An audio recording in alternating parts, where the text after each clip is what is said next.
ये कथा अवध की है और बहुत पुरानी है। अवध में सरयू नदी के किनारे एक अति सुंदर नगर था, अयोध्या। सही अर्थों में दर्शनीय, देखने लायक, भव्यता जैसे उसका दूसरा नाम हो। अयोध्या में केवल राजमहल भव्य नहीं था, उसकी एक एक इमारत आलीशान थी।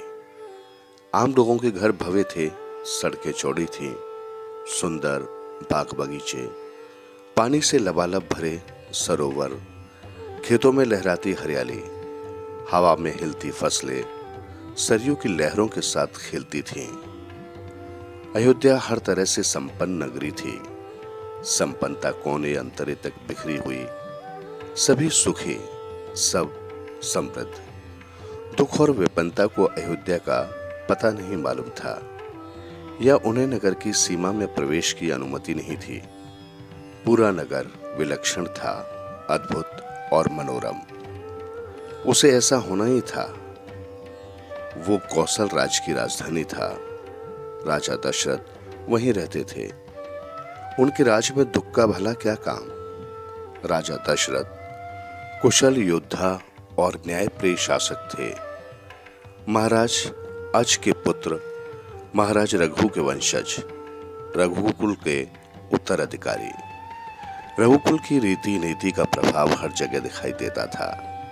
सुख समृद्धि से लेकर बात व्यवहार तक लोग मर्यादाओं का पालन करते थे, सदाचारी थे। पवित्रता और शांति हर जगह थी, नगर में भी, लोगों के मनों में भी। राजा दशरथ यशस्वी थे, उन्हें किसी चीज की कमी नहीं थी। राज सुख था, कमी होने का प्रश्न ही नहीं था। लेकिन उन्हें एक दुख था, छोटा सा दुख, मन के कोने में छिपा हुआ। वो रह रहकर उभर आता था, उन्हें सालता रहता था। उनकी कोई संतान नहीं थी, आयु लगातार बढ़ती जा रही थी। उनकी 3 रानियां थीं, कौशल्या, सुमित्रा और कैकेयी। रानियों के मन में भी बस यही एक दुख था, संतान की कमी। जीवन सूना सूना लगता था। राजा दशरथ से रानियों की बातचीत इसी विषय पर आकर रुक जाती थी। राजा दशरथ की चिंता बढ़ती जा रही थी। बहुत सोच विचार कर महाराज दशरथ ने इस संबंध में वशिष्ठ मुनि से चर्चा की।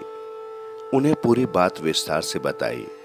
रघुकुल के अगले उत्तराधिकारी के बारे में अपनी चिंता बताई। मुनि वशिष्ठ राजा दशरथ की चिंता समझते थे। उन्होंने दशरथ को यज्ञ करने की सलाह दी, पुत्रेष्ट यज्ञ। महर्षि ने कहा, आप पुत्रेष्ट यज्ञ करें। महाराज, आपकी इच्छा अवश्य पूरी होगी। यज्ञ महान तपस्वी ऋष्य शृंग की देखरेख में हुआ। पूरा नगर उसकी तैयारी में लगा हुआ था। यज्ञशाला सरयू नदी के किनारे बनाई गई।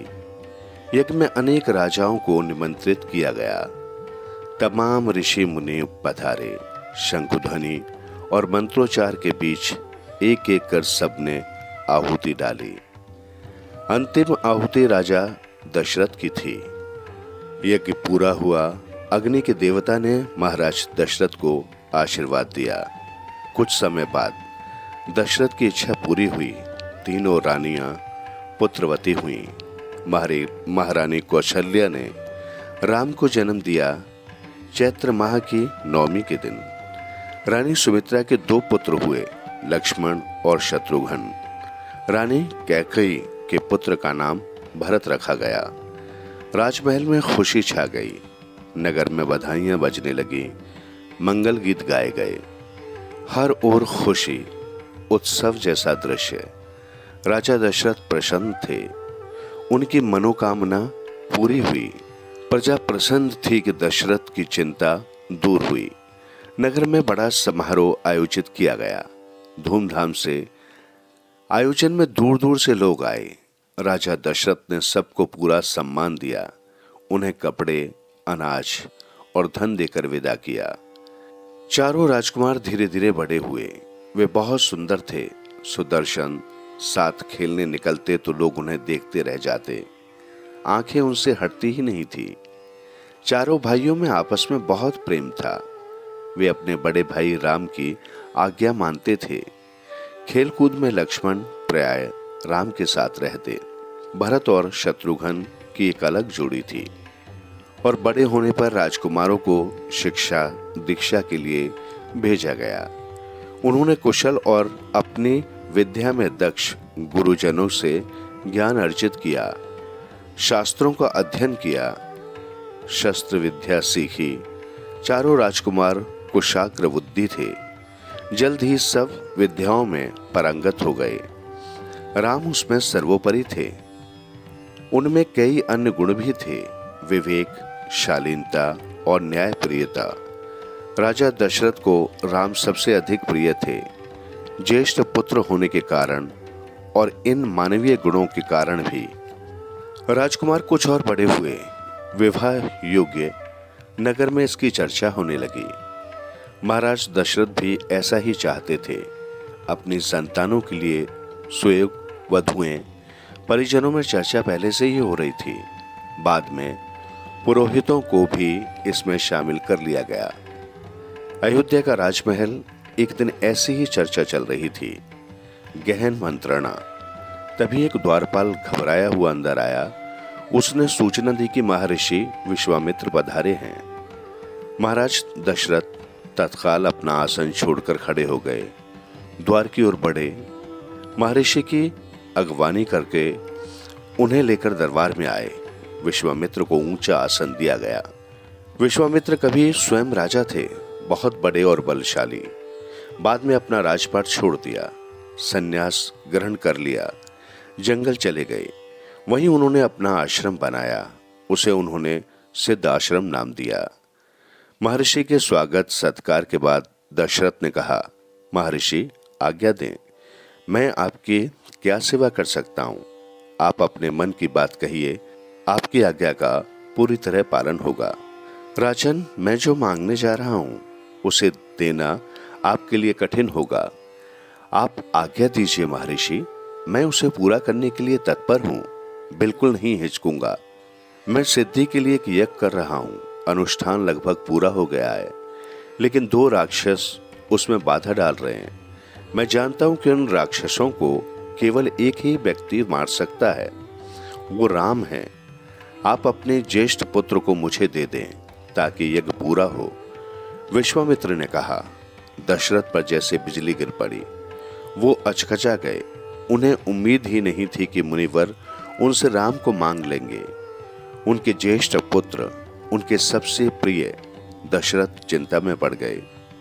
विश्वामित्र दशरथ की दुविधा समझ रहे थे। उन्होंने कहा, मैं राम को केवल कुछ दिनों के लिए मांग रहा हूं, यज्ञ 10 दिन में संपन्न हो जाएगा। महाराज दशरथ दुखी हो गए। पुत्र वियोग की आशंका से कांप उठे। दरबार में सन्नाटा छा गया। दशरथ की दशा देखकर मंत्री चिंतित थे, पर चुप थे। महर्षि वशिष्ठ शांत थे। इतने में दशरथ कांप कर बेहोश हो गए।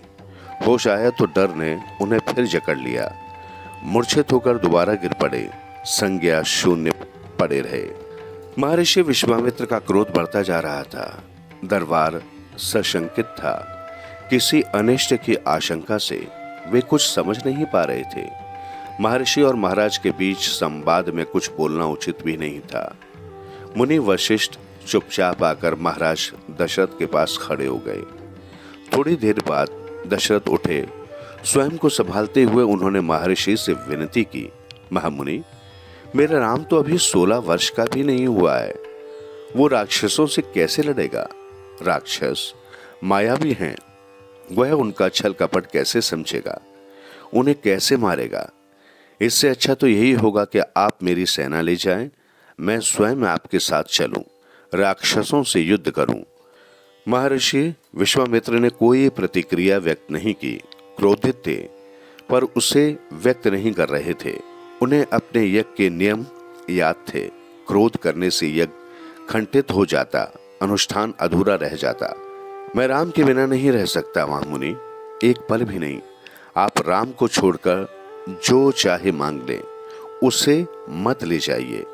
मैं राम को नहीं दूंगा, बिल्कुल नहीं। वो मेरे बुढ़ापे की संतान है। मैं उसे बहुत प्रेम करता हूँ। महर्षि का क्रोध भभक उठा। दरबार, मंत्रीगण और ऋषि मुनि सख्ते में आ गए। आप रघुकुल की रीत तोड़ रहे हैं राजन, वचन देकर पीछे हट रहे हैं। ये वर्ताव कुल के विनाश का सूचक है। आप जानते कि मैं स्वयं दुष्ट राक्षसों का संहार कर सकता था, लेकिन मैंने संन्यास ले लिया है। अगर आप राम को नहीं देंगे तो मैं यहाँ से खाली हाथ लौट जाऊंगा। बात बिगड़ती देखकर मुनि वशिष्ठ आगे आए। महाराज दशरथ को समझाया। राम की शक्ति के बारे में, प्रतिज्ञा तोड़ने के संबंध में, महर्षि विश्वामित्र के साथ रहने पर राजकुमार राम को होने वाले लाभ के बारे में। राजन, आपको अपना वचन पूरा करना चाहिए। रघुकुल की रीति यही है। प्राण देकर भी आपके पूर्वजों ने वचन निभाया है। आप राम की चिंता न करें, महर्षि के होते उनका कोई कुछ नहीं बिगाड़ सकता। महाराज दशरथ की चिंता कुछ कम हुई, पर मन अब भी खिन्न था। पुत्र विछोह का दुख सभी तर्कों पर भारी पड़ रहा था। गुरु वशिष्ठ ने कहा, महाराज, महर्षि विश्वामित्र सिद्ध पुरुष हैं, तपस्वी हैं, अनेक गुप्त विद्याओं के जानकार हैं। वो कुछ सोचकर ही यहाँ आए हैं। राम उनसे अनेक नई विद्याएं सीख सकते हैं। आप राम को महर्षि विश्वामित्र के साथ जाने दें, राम को उन्हें सौंप दें। दशरथ ने मुनि वशिष्ठ की बात दुखी मन से स्वीकार कर ली, लेकिन वो राम को अकेले नहीं भेजना चाहते थे। उन्होंने विश्वामित्र से आग्रह किया, कहा कि वे राम के साथ उनके छोटे भाई लक्ष्मण को भी ले जाएं। महर्षि विश्वामित्र ने महाराज दशरथ का यह आग्रह स्वीकार कर लिया। राम और लक्ष्मण को तत्काल दरबार में बुलाया गया। महाराज दशरथ ने उन्हें अपने निर्णय की सूचना दी। दोनों भाइयों ने उसे सहर्ष स्वीकार कर लिया, सिर झुकाकर आदर सहित। इसकी सूचना माता कौशल्या को दी गई।